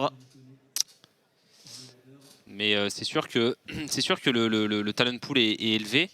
Et en plus, on a des équipes qui ont des styles de jeu différents, avec des personnalités différentes. Ça apporte quand même énormément à la ligue. C'est pas seulement, tu vois, des bons joueurs. Tu regardes une opposition entre Vidby et Solari et tu as vraiment un match qui est complètement différent. Tout à fait. Tout à fait. Il y a de la place pour des styles différents. Beaucoup de drafts différents dans la méta actuelle. Qui annonce d'ailleurs des Worlds Bangers. N'oubliez pas. Tout comme cette fin de saison attention à LFL qui pourrait détruire toute la méta à lui tout seul, on les connaît. C'est nouveau champion en red side et tout ira bien. Je sais pas s'il y aura encore beaucoup de patchs majeurs avant les Worlds, je ne pense pas. Ils ont un petit peu arrêté comment dire. Ils l'avaient déjà fait avec le patch des Juggernauts, tu te rappelles Darius, Mordekaiser et tout. GP, Mordekaiser, Darius, avec des 100% de présence. Mais vraiment, ouais, j'espère qu'on n'aura plus ce genre de situation parce que les derniers champions qui arrivent comme ça, sont un peu difficiles à gérer. On va vous envoyer vers les meilleures analyses du monde pour parler un peu de cette game pendant cette pause et on reviendra dès que la game aura repris. À toi, Noah. Et on vient vous donner un petit coup de main, messieurs. On a vu que ça commençait à sortir tranquillement les rames. Voilà, on va pouvoir discuter un peu de tout ce qui se passe, de tout et de rien, parce que je pense que vous avez fait déjà un tour non exhaustif de tout ce qui s'est passé. Voilà, donc on le rappelle, un petit problème de réseau du côté d'Aix-en-Provence. Et du coup, eh bien, on va pouvoir un peu parler de où est-ce qu'on en est dans cette game et aussi tout simplement de l'événement parce que la game est en pause, la game est en pause. Pour le coup, ils ont pas mal parlé de la partie d'ores et déjà. Bon, ce serait bien de pouvoir jouer avec le public, mais c'est un petit peu compliqué depuis les locaux, etc. C'est peut-être le petit désavantage que l'on a. Je vous vois pas, mais si vous avez envie de me lâcher une hola dans le public, c'est Carnage, si tu veux passer sur les pancartes potentiellement. Parce qu'on a vu qu'il y a des pancartes sympas, je sais pas s'il y en a d'autres, mais il y a des belles pancartes, on a vu cette ambiance. Le Marex X Shrek, il y a du Blue Wall, il y a du Solari, il y a du Easy Dream, voilà, superbe public. D'ailleurs, le ton est très très bien placé. Cringe alert, pas mal. Cringe alert. D'ailleurs, vous pouvez être très fiers de vous dans la salle Aix-en-Provence. Nous, on scrute un peu les réseaux sociaux. Tous ceux qui ne sont pas avec vous à Aix sont dégoûtés de ne pas y être, nous y compris. Oui, clairement. Et puis il y a même des comptes LEC, etc. qui sont en train de discuter un petit peu. Misfit, SK Gaming qui en parle et qui disent qu'on a beaucoup de chance d'avoir ce fameux événement en offline. On revoit les replays un petit peu de la game et ça avait très très mal commencé. Pour la LDLCEL, honnêtement, c'était quasiment de mon point de vue un petit peu open comme game, puisque pour moi, ils sont censés snowball très fort. Et ici, ce move-là, les met déjà assez dans le mal. Ce qui était dit, c'est-à-dire qu'on y va sans prio, en pensant que sur un recall, on aura le temps, et puis du coup, on poule le dragon, on repart, il n'y a plus de lanterne, on revient, on meurt. Il y en a eu quelques-uns, des moves comme ça. Ouais, je pense en vrai, ils ont eu de la chance. Je sais pas si on va voir le replay, mais ils ont réussi à gagner un move top qui les remet un petit peu dans la game et du coup qui est un peu embêtant avec la pause parce que du coup ils sont devant en gold, ils ont encore une chance. On a vu la game précédente que même avec une compo qui scale pas, si on tient, on peut toujours faire des choses. Clairement, donc, il peut se passer des choses on stage. Ouais. Et du coup c'est un petit peu embêtant, mais après les LDLC qui sont dans une game où ils ont une compo quand même une draft très early. Hein. Ça a failli être 15 minutes FF avec ce premier Drake. Parce que même là sur ce play ça se passe pas très très bien pour les LDLCEL. Les Solari arrivent à très bien jouer le coup. On se trompe un petit peu du côté de DOS qui a pas de flash, il n'y a pas d'ultimate non plus sur la Kalista, donc il va se faire one shot. Derrière il y a un bon kiting certes de Exaki mais les dégâts sont pas suffisants. La shockwave de Eka est pas mal non plus, mais après il y a un Viego qui prend des resets et en early game ça fonctionne très très bien pour les Solari qui continuent de snowball, qui forcent le flash de Eka, qui vont forcer les deux summoners de Exaki et quand même le tuer. Donc vraiment à ce moment là on a une botlane qui est dans le mal alors qu'elle doit snowball sur le papier. On a Eka qui est un petit peu derrière aussi, qui a pas de summoner, un Lee Sin pique contre un Viego, je sais que ça on a pas parlé sur le desk. C'est vrai que c'est pas forcément le meilleur des match-ups. Donc honnêtement, dans ma tête, c'était quasiment déjà fait pour les Solari qui avaient en plus 2 gold d'avance. Mais après, on va trop loin sur la top lane et les LDLC arrivent à bien punir. Et du coup, la game est totalement relancée. Elle est totalement even. Et c'est pour ça que cette pause est aussi agaçante, je pense, pour les équipes. Parce que comme la game est super even, quand tu perds comme ça 10 secondes de temps, c'est très très difficile. Et toute la tempo sur la carte, on voit que le top side est en train d'être push, que les Solari sont en train aussi d'avancer. Donc, et là on voit le fameux move sur le top side. Je sais pas si c'est celui-là, c'est pas celui d'après, parce que là c'est celui où Joko se donne un petit peu. Je sais pas si c'est celui-là. Je crois que c'est dans la foulée parce qu'il y a la Kalista Exaki qui va recatch, ça enchaîne très rapidement et c'est vrai que c'est ce move où les Solari va un petit peu trop loin. D'abord Joko puis Steelback après qui veut invade, qui va se faire punir par DOS plus Exaki. Certes il y a une belle temporisation et ce move est pixel clean de la part de Eka. Sa shockwave est incroyable parce qu'elle donne du temps à Exaki. Ici, cette shockwave, pixel perfect. Le Viego prend pas son reset, il a du mal du coup à jouer son teamfight. Heureusement que Scarlet arrive, le hook de DOS pour temporiser derrière Danan en plus qui fait le travail vraiment. Un travail incroyable de Eka sur la mid lane. Et je les voyais morts 100 fois. Hein. Le moment où ils commencent à focus la Leona et qu'ils lui font aucun de dégâts, parce que la Leona, après 15 minutes de jeu, c'est quand même extrêmement robuste. Effectivement, on les a vus morts quelques fois, mais bon, ça relance la game. Ça veut pas dire qu'ils sont sortis d'affaire. Il y a toujours un Victor qui va empêcher a priori cette Kalista de jouer. Donc je donnerais quand même avantage Solari. D'autant que voilà, les deux équipes qui sont à égalité au score, adversaires directs pour les playoffs. C'est une game très importante et même Solari en termes d'équipe, au-delà du scaling et de la composition qu'ils ont, on sait que s'ils sont even après leur late game et qu'ils sont bien en mid game, c'est une équipe qui est très très forte en termes de teamfight, en termes de cartes. C'est quelque chose qu'ils comprennent très très bien. Donc ils sont très dangereux dans cette optique-là. À voir si du côté des LDLC on arrive à être assez créatif avec pourquoi pas un Lee Sin, une Kalista pour vraiment renverser les choses et de le faire très rapidement, puisqu'en termes de scaling encore une fois c'est compliqué.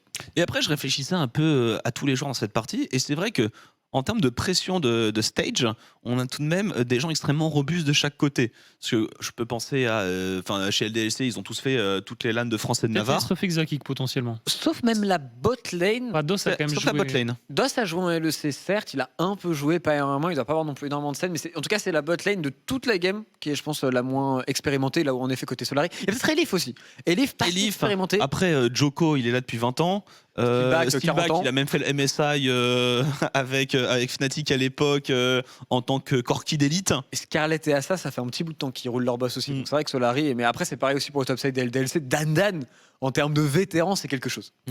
Mais voilà, donc dans cette ambiance absolument incroyable à Aix, pareil, on a pu avoir Silam, on n'a pas pu revenir sur son interview, ça a été envoyé directement en pub parce qu'on avait un peu de retard, mais Silam qui est extrêmement ému, il y avait tout le public qui était là en train de cheer pour Easy Dream, c'était vraiment extrêmement touchant. Voilà, c'est partout sur le net. C'est bien que les joueurs aient le droit à ce genre de traitement et qu'ils voient qu'il y a. Parce que ça, c'est. La LFL, cette année, les nombres, les chiffres, les métriques sont débiles. Il y a énormément de viewers, ça a vraiment explosé, dû à plein de choses évidemment. Mais globalement, c'était juste un nombre pour les viewers, pour les casters, pour tout le monde. Et là, maintenant, de voir cette chose-là, je trouve ça vachement beau. Et même pour les joueurs, on l'a vu avec Silam, ça peut même être émouvant. Donc c'est quelque chose de bien de voir la scène française comme ça se réunir un peu. Mais même, c'est des physios forcément qui bossent avec du côté de Misfit.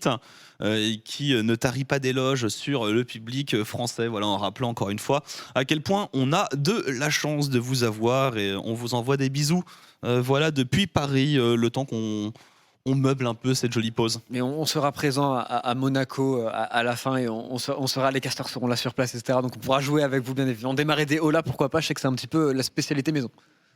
On en a fait. On en a fait, on a préparé des choses. Après, ça a toujours été notre volonté que d'apprendre des chants à faire chanter au public. Oui, Fuck Tréton par exemple, un super chant, bravo. Mais voilà, c'est un peu limité. Une fois qu'on a passé le Fuck Tréton, le Fuck Carnage, le chant, c'est bon. On verra si. Je suis curieux de savoir s'il va y avoir le Cacorp on Fire qui a été quand même un chant pas mal scandé durant les European Masters. Est-ce qu'ils vont réussir à le faire dans la salle? Je pense qu'il est quand même très très compliqué, peut-être trop difficile pour un public en vrai. C'est pas si facile. A priori, on pourrait avoir que la win. C'est quelque chose qui pourrait marcher. Mais sinon, je ne sais pas. On attend toujours, voilà, pour si vous nous rejoignez en cours de route, si vous demandez ce qu'il se passe actuellement. Petite perte de réseau côté LDLC. Et du coup, on attend que ce soit rétabli, voilà, pour les news. Ça va, mon gros Robalas? Ça va très bien. Parfait. Je suis content d'être avec toi ce soir. Ça fait du bien. C'est bien. Merci à toi, Tréton. On a une bonne équipe. On a pas Chips, on n'a pas Twix. On est bien. Et pourtant, malgré l'absence de Chips, Twix doit se mettre bien. Twix va se mettre très bien. Mais malgré l'absence, j'ai du mal. L'absence de Chips, c'est quand même le moment où il y a le plus de bugs. Donc est-ce que le chat noir n'a pas été transféré? C'est IRL, c'est normal qu'il y ait des aléas, quoi. C'est plus facile d'avoir des problèmes quand il y a des events comme ça que quand t'es en gaming house et que tout est rodé, quoi. Après, l'internet berlinois, il nous a quand même pas mal troll sur le LEC à de nombreuses reprises. Puis la production du LEC aussi certaines fois a pu nous faire des petits tours qui bon bref.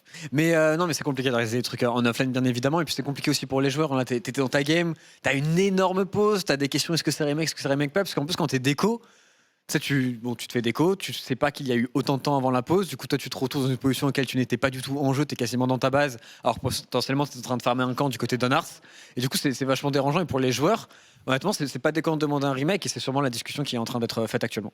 En tout cas, ça fait monter la sauce avant le match of the week, Ouais.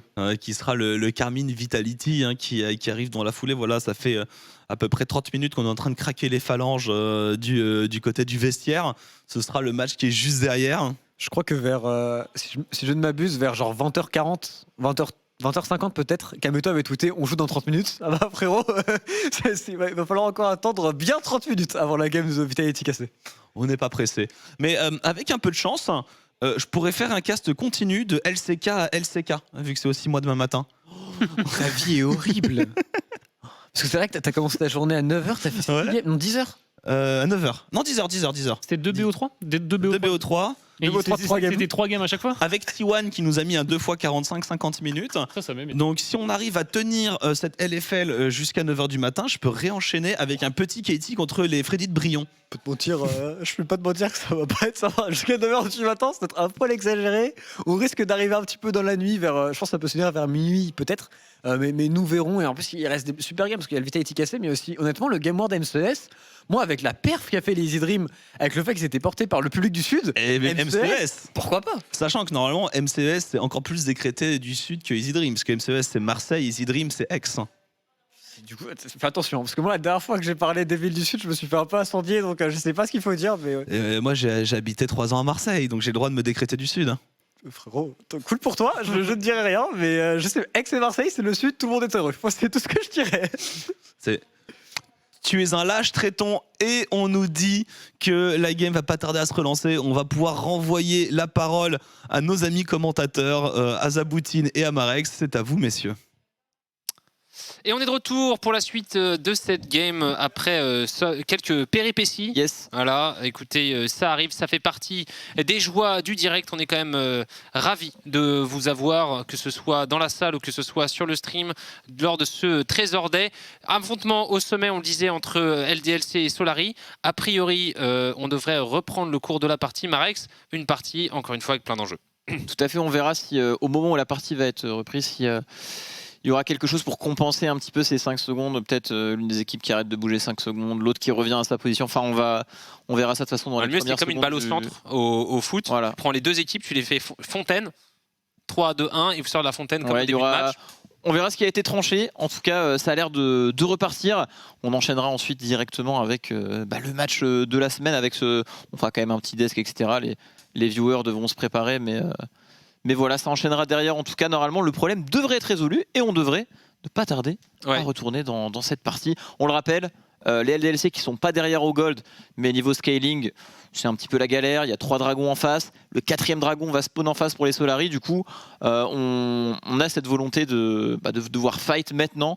Avant qu'il soit trop tard, avant que les Solary aient la soul à 25 minutes et que la foudre s'abatte sur la compo LDLC exactement. Donc confirmation, on aura donc une balle au centre, une situation de balle au centre, c'est-à-dire qu'on va mettre les deux équipes dans leur base, on va les faire courir de telle sorte à ce qu'aucune n'ait de contrôle sur la carte, en supposant que modulo le contrôle d'une wave à droite à gauche, ça devrait être quasiment équivalent. Et on est reparti justement, sortie début de partie entre LDLC et Solary, un dragon qui spawn dans 47 secondes et bien écoute, énormément d'enjeux sur ce dragon et les premières sorties de base ce sont les LDSC cette fois-ci. Tout à fait, je pense que la décision d'arbitrage était pas mal du tout ici honnêtement, c'était parce qu'on était à peu près avancé des deux côtés. Là chacun peut définir son plan de jeu et celui des Solary et d'enchaîner directement sur ce Baron Nashor, alors qu'on a préféré côté LDLC aller sécuriser la vision autour de ce Drake. Est-ce qu'on a l'information? Est-ce qu'on a tout simplement oublié ce qui se passait? Oh là là, ils ont pu préparer ce call avec 2 personnes. La shockwave, le flash out. Le flash out, c'est bien joué. C'est terrible, c'est Nashor de l'autre côté.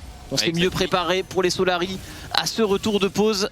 Ils vont se mordre les doigts les LDLC, mais bon, s'ils arrivent à prendre ce Drake, c'est pas non plus la plus grande des catastrophes. S'ils arrivent à avoir le Drake et à contenir le Nash, honnêtement, c'est correct. Ouais, mais c'est très malin quand même du côté des Solary. On disait en plus, ils ont la range pour aller taper les tours. Et regarde Scarlet qui back pas, il n'en a pas besoin, pas forcément, il sort de base.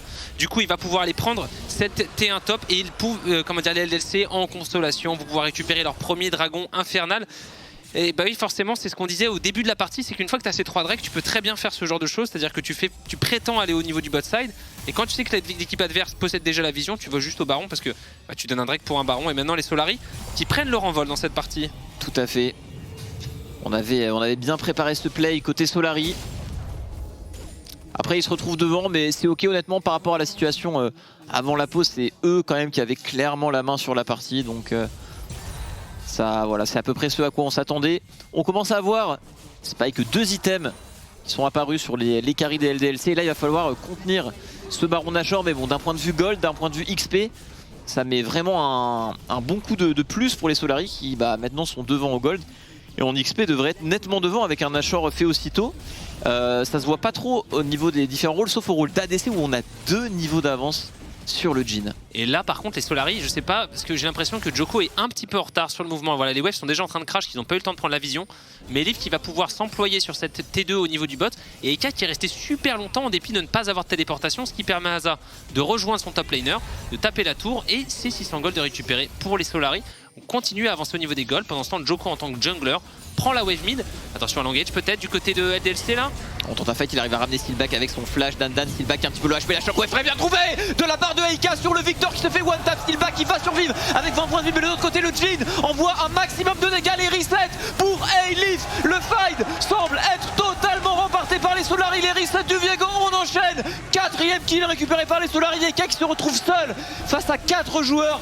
Face au Baron Nashor, Zab, ça semble vraiment être la galère totale. Elif justement qui va aller sur Eka, le flash d'Eka, ça ne sera pas suffisant. Et c'est l'Ace en faveur des Solari qui en l'espace de quelques minutes a fait complètement basculer la vapeur de leur côté. Probablement pas de quoi terminer cette game puisque en face on a Donhart qui va pouvoir respawn ainsi que Dos et Exakik. Cependant le break est fait, le contrôle du bot side est total et en plus toujours à un dragon qui spawn dans 2 minutes 30 de la Soul infernale. Les LDLC ont l'air battus. Un call chase TP avec le Lee Sin qui va respawn dans 5 secondes avec sa TP peut-être.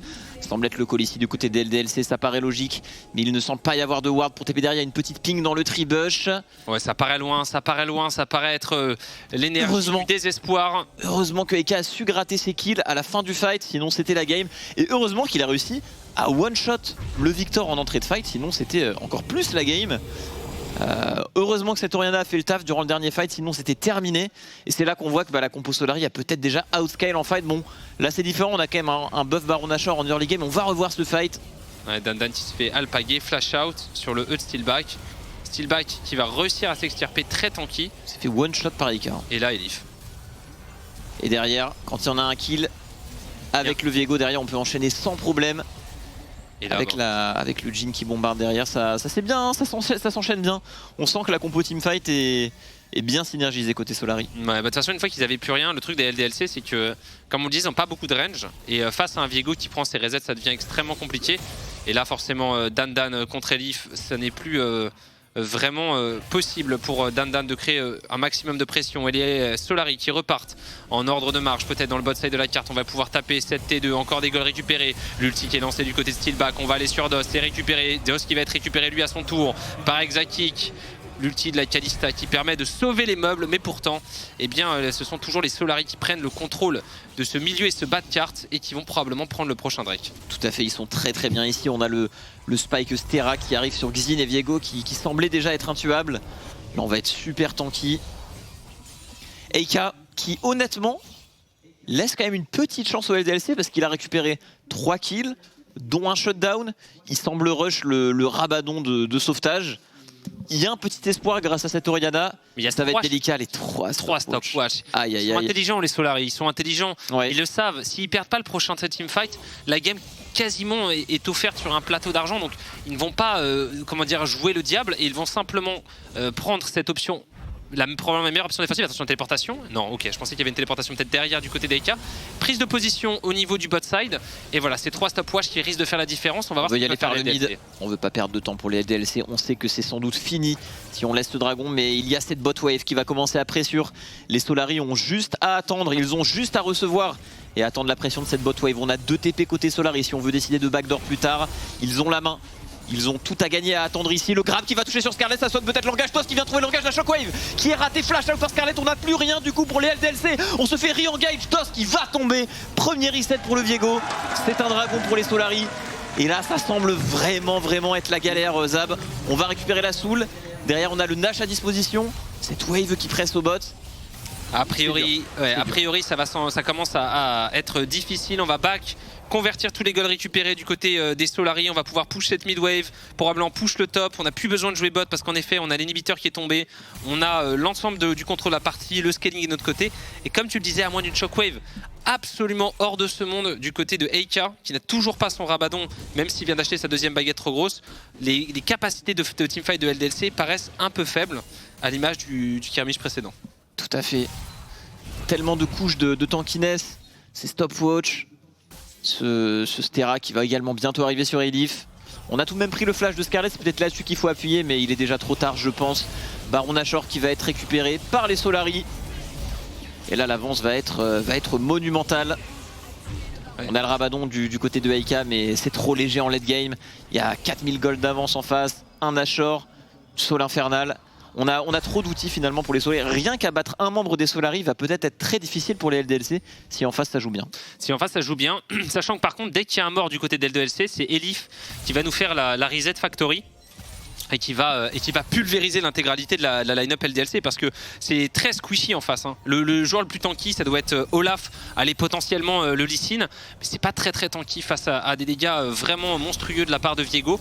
Et on va justement avancer sur ce haut de la carte, on va escorter cette wave, taper le rappel de Redo qui est lancé du côté d'Aza. On veut zoner, on veut récupérer la tour. On la joue slow pour les Solari, on prend pas de risque.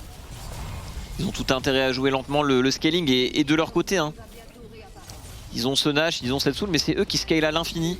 Avec ce Victor, avec ce Viego, avec ce Jhin. Et là, attention à la Shockwave, les yeux ne sont que pour la Shockwave pour les Solari. C'est la seule chose qui pourrait faire basculer un teamfight. Bah, les joueurs de Solari qui synchro bien les waves et donc qui vont pouvoir prendre la T3 mid. Et maintenant ils peuvent passer par le mid pour en fait couper les ravitaillements d'LDLC qui veulent s'engager. C'est pas mal Dan justement sur le flanking. Scarlet qui n'a plus de flash, on l'avait dit, qui va pouvoir utiliser sa stopwatch. Et Silva qui rentre dans le teamfight. Joko à son tour. Et on a l'arrivée de Elif, peut-être le boss de fin de ce teamfight qui va prendre son premier reset. Et maintenant on va pouvoir se projeter du côté des LDLC. Elif qui va pouvoir venir sniper le deuxième joueur et le troisième. Et ça va être la game en faveur des Solari après une percée mid lane et un excellentissime teamfight. Les LDLC n'avaient tout simplement pas les outils dans cette deuxième partie de game. Tu l'as dit, tant d'avance pour les Solari, cette Soul, ce buff Nashor. C'était trop pour ce teamfight. Le Joko qui a totalement zoné Aika durant le teamfight. Il y avait juste trop d'avance, il y avait tout simplement rien à faire. Honnêtement, il y a eu cette pause très dérangeante, mais au vu du scénario au moment de la pause, les Solari avaient théoriquement de très grandes chances, honnêtement, de gagner la partie. Donc c'est relativement fair par rapport à ce niveau-là. Les LDC se sont bien débattus, mais la compo en face, devant en early avec tous ces dragons, ça ne pardonne tout simplement pas. Cet early game côté LDLC devait être parfait, il a malheureusement été manqué. Et du coup, on prend une petite défaite, toujours pas mal dans la course pour les playoffs. LDLC, ils avaient un petit peu d'avance.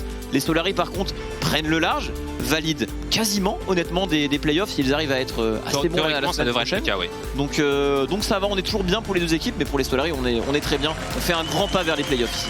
Game en effet pas démérité, on les voit, ils ont bien joué, ils ont profité des erreurs adverses. Après c'est sûr, voilà, de l'encre coulera peut-être sur qu'est-ce qui aurait pu se passer si. Mais bon, dans la dynamique globale du match, je trouve que Solari a joué une game supérieure à LDLC et leurs conditions de toute façon les conditions de victoire convergeaient beaucoup plus vers leur compo. Tout à fait, ils avaient le scaling sur tous les plans, ils étaient mieux dans ce match, ils ont joué leur jeu. Ils sont venus préparer, ça s'est très bien passé. On va envoyer ça rapidement à l'analyse guest. On a du temps à rattraper et un banger qui arrive. C'est parti. On va être effectivement assez rapide. De toute façon, on a eu le temps de débriefer déjà pas mal de choses à la pause pendant ce match. Les drafts, on en a parlé. Voilà, ce manque de scaling et cette nécessité d'avancer très vite pour les DLC qui multiplie les erreurs. Ouais, on l'a senti, hein, le scaling, les teamfights à la fin qui étaient beaucoup plus compliqués. Le moment où ça a démarré de la base, très intéressant d'avoir vu la téléportation de Eka pour prendre la tempo pour aller jouer le dragon, mais ils ont totalement oublié le Baron Nashor et le call de Solari, envoyé leur bot lane sur la mid lane pour bait un petit peu le côté on arrive, etc. Et les 3 joueurs sur le Nashor, honnêtement, étaient très bons. Et à partir de là, ils ont pris des bons teamfights, ils ont juste enchaîné avec le Viego de Elif qui a été particulièrement clutch dans ces phases de 5 contre 5. T'en as pensé quoi de cette pause un petit peu, Roba? On avait des avis divergents en reprise de pause. Je pense que la TP de Eka, c'était en sachant qu'il devait tout start de la base, je trouvais ça un peu XD. Mais en vrai, pour prendre la prio, c'était intelligent. C'est smart. Le truc, c'est que derrière, je pense, Solari ont fait le bon call. En fait, ils avaient des pings déjà positionnés dans le top side. Ils sont passés par les pings. Alors, je sais pas si Steelback a fait exprès de faire un peu le pigeon. Je pense qu'il a fait exprès. Moi, je les vois bien faire exprès. Il stopwatch un peu dans le vent, il flash un peu le vent, il met son R. Et bon, force est de constater que ça passe. Ils ont Nash. Et après, ils ont Nash, Tempo, une compo qui outscale. Donc, c'était assez téléguidé derrière. Il nous faut un player of the game, messieurs. Moi j'ai beaucoup aimé Elif dans les teamfights, même dans les téléportations, je trouve que ça a été celui qui a été le plus clutch, surtout qu'il a bien gagné son match-up. Mention honorable à Asa aussi sur son Jhin, mais pour moi c'est Elif qui a été le catalyseur de la win des Solari. Donc Elif du côté MVP, pareil. Même avis, Roba. Même avis, de toute façon, je pense que Asa pouvait potentiellement le prendre, mais Elif a fait une bonne game. Je pense que C'est surtout sa TP sur le Drake où il TP bien avant le Lee Sin. Ça leur donne le lead. S'ils n'avaient pas perdu le fight au top, qui était un petit peu clutch avec la Shockwave, ils auraient take over la game et du coup Elif aurait été MVP sans conteste. Après, c'était des belles Shockwave, hein, Eka qui s'est bien battu pour son équipe. Et on me dit que Twix est prêt et chaud du côté de l'interview avec Aix-en-Provence. On le retrouve tout de suite. Merci beaucoup messieurs. Effectivement de retour ici au jour du trésor avec les Solari, l'escouade Solari qui est avec nous. Vous êtes 3 messieurs, vous êtes 3, mais pas des moindres. Joko, Steelback, Elif, messieurs, quel kiff de vous avoir, ça va? Ça va super bien, c'était une game super importante et ça fait plaisir de gagner ici. Allez, bien sûr, une game extrêmement importante pour vous, pour la course au play-off. On joue ce fameux titre. Tu nous avais dit la dernière fois, on joue d'abord les playoffs. Ça sent bon de votre côté. Vous êtes rassurés, 3 matchs quand même. La fin de saison approche à grands pas. Ouais, bah là carrément, là c'était un match très important parce que la LFL est serrée. Donc ça joue vraiment à 1 ou 2 wins à chaque fois. Et franchement, ça fait vraiment plaisir d'avoir gagné cette game. Ça fait grave chaud au cœur aussi d'être ici, de retourner en stage et d'avoir un public. Donc merci d'être là. Mon cher Elif, alors tu es à côté des deux briscards bien sûr qui sont blindés d'expérience, double champion 2019, enfin voilà, les titres ne se comptent plus. Toi par contre, tu as eu un Viego de gala, tu fais une super saison. Comment tu te sens ici on stage? Non, ça fait super plaisir, pouvoir rencontrer le public, etc. C'est une autre sensation que de jouer ce soir. Eh bien ce sont eux qui te regardent chaque soir. Et franchement moi, ça me plaît pas mal, donc j'espère qu'il y aura d'autres occasions comme ça. Bah écoute, on est ravis. En tout cas, que vous continuez, que vous soyez toujours aussi motivés. On sait que cette saison, elle est difficile, elle est très très intense et vous avez de bonnes chances de pouvoir transformer. Messieurs, comme vous le savez, les aléas du direct, on est monstrueusement en retard. Et je vais te demander de passer le micro à Joko pour que tu répondes à la question piège. La semaine prochaine, il y a quoi? Il y a Cassé contre Solari.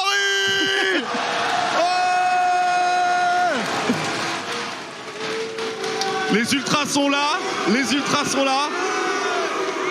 Juste, Joko, un petit mot sur la rencontre qui va arriver, ce fameux classico dès lundi prochain. Solari win. C'était le mot qu'on voulait. Vous vous êtes fait plein d'ennemis, mais bien sûr, ils sont fair play. Joko, Steelback, Elif, merci beaucoup de m'avoir rejoint, même aussi brièvement. Saluez le public, merci à vous pour le jeu. Et la Carmine qui fait son entrée. La Carmine qui fait son entrée, mesdames et messieurs, parce qu'il y a le match de la semaine juste derrière. Je ne peux pas reprendre la parole, c'est trop compliqué. Vous pouvez lancer le jingle CIC si vous le souhaitez, on reprend derrière. Allez-y.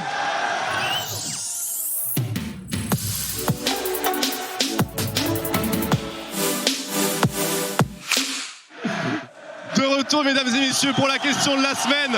C'est l'anniversaire de Shanky. Et donc, bien entendu, le public est là pour lui souhaiter en bonne et due forme. Vous êtes extrêmement attentionnés. Maintenant, Shanky, voilà. Shanky qui vole la vedette. On laisse profiter. Oh, il est parti. Bon. Mesdames et messieurs. Il sait. J'ai une question pour vous. Mesdames et messieurs, question de la semaine où on vous donne la parole, bien entendu. On m'a posé une question qui, je pense, est importante, mais il faut que vous ayez la ref. La question, est-ce qu'on l'a affichée ou est-ce que je la lis à voix haute? On peut la lire à voix haute. Vous la voyez donc? Ex, la question qu'on nous a posée sur les réseaux, c'est Ex, quel est votre métier? Est-ce que vous avez la ref? Je vais donc vous poser la question. Aix-en-Provence, quelle est votre profession? Voilà, c'était la question de la semaine. Merci beaucoup. Et donc maintenant, mesdames et messieurs, on se quitte pendant quelques minutes pour le match de la semaine. Vitality B contre Carmine. Une bataille pour la première place en LFL. C'est dans quelques instants, à tout de suite.